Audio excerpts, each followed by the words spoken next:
Hi friends, welcome to my channel.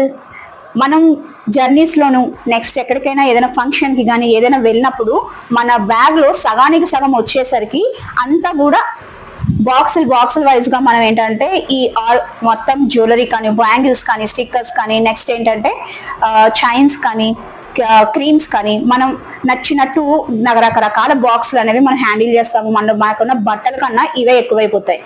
అలాంటప్పుడు ఏంటంటే ఇలాంటి మీరు ఒక జ్యువెలరీ సెట్ బాక్స్ లాంటిది కనుక మీరు తీసుకున్నట్టయితే దీన్ని మీరు ఎక్కడికైనా సరే క్యారీ చేయొచ్చు. ఇది ఫోల్డబుల్ గా ఉంటుంది అండ్ మీకు స్పేస్ కూడా చాలా తక్కువగా ఉంటుంది. మనకి ఇందులో జిప్స్ ఉంటాయి, స్టిక్కర్ ప్యాకెట్స్, కోమ్స్, నెక్స్ట్ ఏంటంటే ఈ పాకెట్స్ లో వచ్చేసరికి మీకు నచ్చిన మీ ఐలైనర్స్ కానీ మేకప్ కి సంబంధించినవి కానీ ఏమైనా పెట్టుకోవచ్చు. అండ్ ఇక్కడ వాడు మనకి ఏంటంటే ఈ చైన్స్ పెట్టుకోవడానికి చిన్న చిన్న సెట్ టైప్ కూడా ఒక 4 ఇస్తాడు. సో మీకు మీ ఆర్నమెంట్స్ అన్ని కూడా ఇందులోనే మాక్సిమం పట్టేస్తాయి. అండ్ బ్యాంగిల్స్ పెట్టుకోవడానికి కూడా